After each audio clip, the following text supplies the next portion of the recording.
Po wcześniejszych wizytach na Sycylii, gdzie korzystaliśmy z transportu publicznego, czas zmierzyć się z sycylijskim stylem jazdy w praktyce. Naszym towarzyszem podróży jest Lancia Y, mała 6-biegowa hybryda. Wybór padł na mały samochód, ponieważ jest to najlepsza opcja w wąskich uliczkach sycylijskich miasteczek. Znalezienie miejsca parkingowego również jest łatwiejsze. Spalanie na poziomie 5,8 litra przy ciągłych podjazdach pod górki też jest zaletą.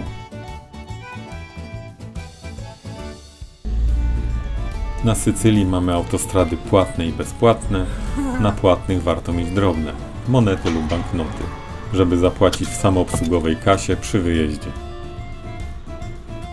Ponieważ samolot lądował w Palermo, naszą pierwszą miejscówką był hotel w niedalekim Alcamo. Budynek został zaadaptowany ze starego klasztoru, położony na wzgórzu z obowiązkowym basenem.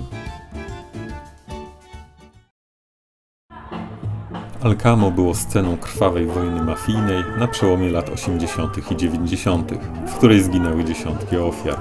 Nowa mafia zwyciężyła, ale koszt zwycięstwa był bardzo wysoki. Castello dei Conti di Modica, czyli średniowieczny zamek hrabiów Modica, jest położony w centrum miasta.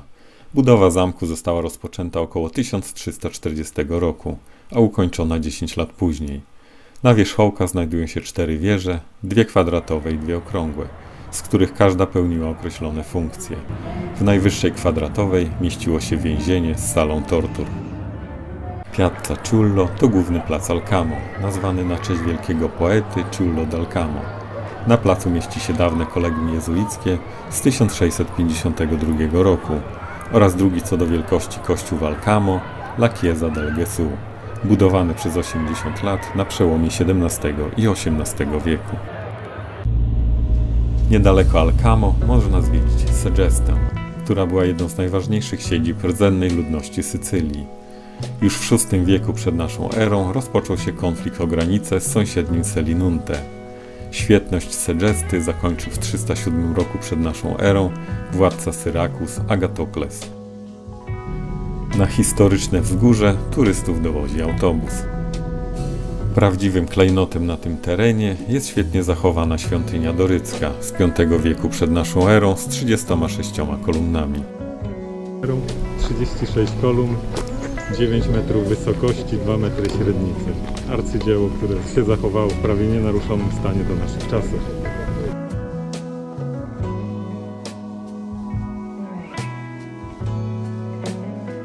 Drugim obiektem wartym uwagi jest położony na wysokości 400 metrów grecki amfiteatr z IV lub III wieku przed naszą erą, z pięknym widokiem na pobliskie wzgórza i wijącą się autostradę. Amfiteatr w Segeście ze względu na trudniejszy dojazd, mniej ludzi. Komunikacja publiczna tu praktycznie nie dojeżdża, trzeba wypożyczyć samochód. Inne obiekty przetrwały do naszych czasów tylko w postaci ruin.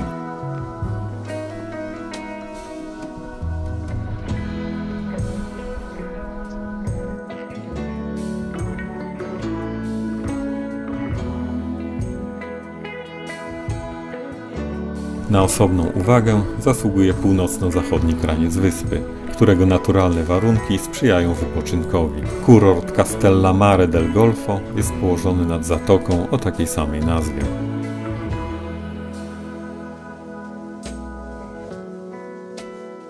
Castellammare powstało jako Emporium Segestanorum, czyli był to port pobliskiej Segesty. W starożytnej Grece termin emporium oznaczał port używany do rozładunku, przechowywania i sprzedaży towarów. Przyjmuje się, że emporium istniało tu już co najmniej od początku V wieku przed naszą erą. Miasteczko jest malowniczo położone na zboczu wzgórza, które łagodnie schodzi do morza. Romantycznie się prezentuje port na tle historycznej zabudowy.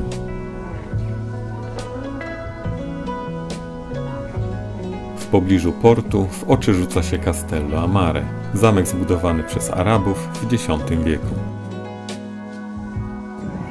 W pobliżu zamku można spotkać dzielnego poławiacza ośmiornic. Podążając na północny cypel wyspy, dojeżdżamy do rezerwatu przyrody Zingaro.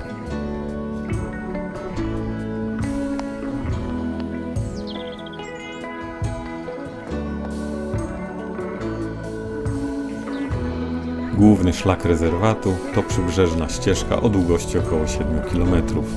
Po drodze mijamy urocze zatoczki, a po przeciwnej stronie piętrzą się wapienne skały. Najwyższy wierzchołek, Monte Speciale, liczy 914 metrów. W centrum rezerwatu można zobaczyć karłowate zarośla palmowe.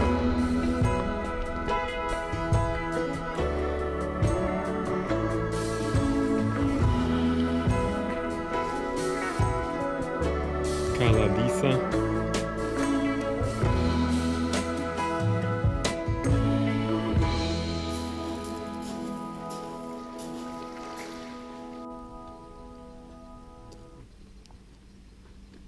Częstym widokiem na ścieżce są jaszczurki.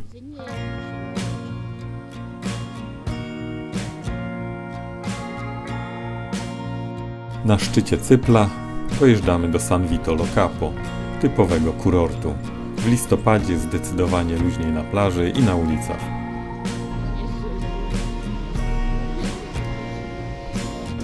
Centralnym punktem miasteczka jest XV-wieczna forteca, przekształcona w sanktuarium poświęcone męczennikowi San Vito.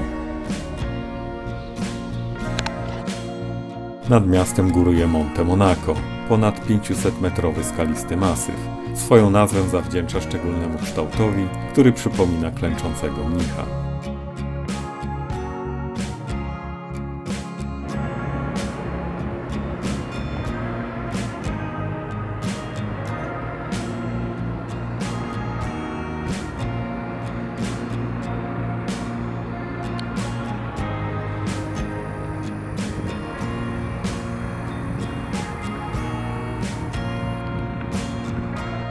Przemieszczając się na południową stronę wyspy, zatrzymujemy się w Castelvetrano.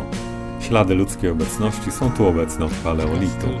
Centrum miasta wypełnia w większości średniowieczna zabudowa.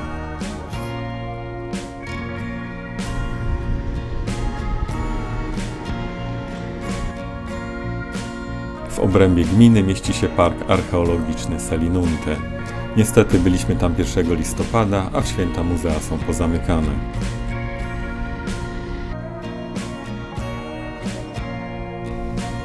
Fontana della Ninfa, Macha Ninfa.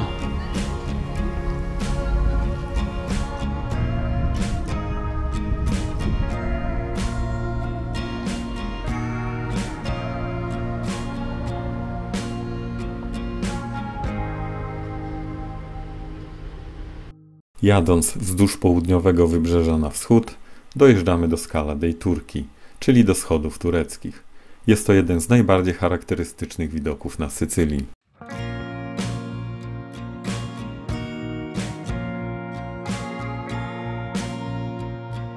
Ze względu na możliwe osuwanie się skał, teren został ogrodzony od strony plaży i jest dozorowany przez osobę, która nie pozwala ludziom przechodzić przez dziurę w płocie.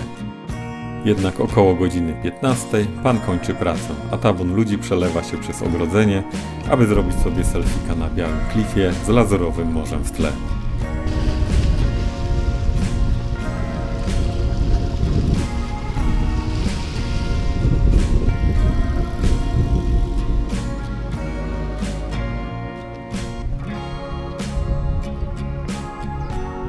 Giardina Gialotti to miejscowość w okolicy Agrigento, do której turyści zaglądają tylko na nocleg.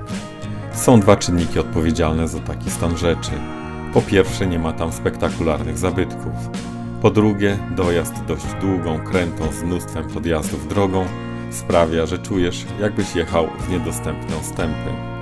W rzeczywistości dojeżdżamy do normalnie funkcjonującej wsi na 400-metrowym wzgórzu.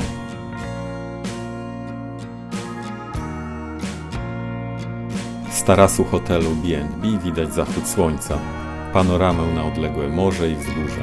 Słychać dźwięk dzwonków pasących się owiec i szczekanie psa w oddali. Wszystko to sprawia, że chciałbyś, aby ta chwila trwała godzinami. Niestety po kilkunastu minutach robi się zupełnie ciemno. Magia powtórzy się jutro, ale już nie dla nas, bo będziemy w innym miejscu. Śniadanko, które przygotowała włoska mamma, no nie jest tak obfite jak w hotelu. Są sucharki, dżemik, czekoladka, 2 jogurciki, 2 croissanty, soczek. No i było mleczko, zrobiliśmy sobie kawę latte. Także dzisiaj będzie mniej kalorycznie, na słodko. Valle dei Templi, czyli Dolina Świątyń w Agrigento, to najbardziej znany na Sycylii i największy na świecie kompleks archeologiczny. Zajmuje powierzchnię około 1300 hektarów i pochodzi z okresu hellenistycznego. Większość doryckich budowli pochodzi z V wieku przed naszą erą, czyli z okresu największego rozkwitu miasta, a za materiał do ich budowy posłużył wulkaniczny tuf.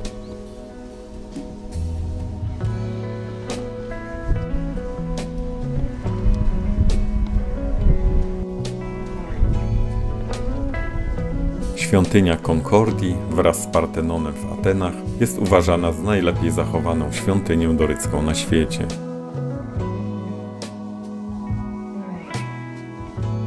Świątynia Dioskurów, czyli świątynia Castora i Polluxa, ale jest bardziej prawdopodobne, że została zbudowana na cześć bóstw ziemi Demeter, Persefony i Dionizosa.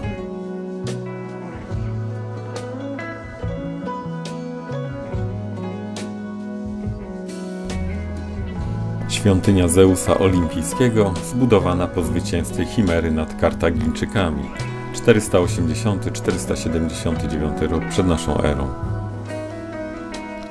Świątynia Junony została zbudowana w V wieku przed naszą erą, a spalona w 406 roku przez Kartagińczyków. Z Doliny Świątyń doskonale widać panoramę współczesnego miasta Agrigento. W Dolinie Świątyń można obejrzeć za dodatkową opłatę ogrody Kolimbetra. Kolimbetra to po grecku rodzaj zbiornika wodnego zbliżonego do basenu, który był użytkowany w czasach rzymskich. Po około 100 latach zbiornik został zasypany i przekształcony w ogród warzywny. Dzisiaj w większości jest to gaj cytrusowy, z dodatkiem gaju migdałowo-oliwnego i roślinności śródziemnomorskiej. Mnie najbardziej zafascynował kwiat bananowca i dojrzewająca kiść bananów, ale pani przy wejściu zakazała zrywania owoców. Poczułem się trochę jak w raju. Podążając dalej na wschód, przenosimy się w czasie o ponad 2000 lat. Naszym celem jest barokowa Ragusa. Ale o tym w następnym odcinku.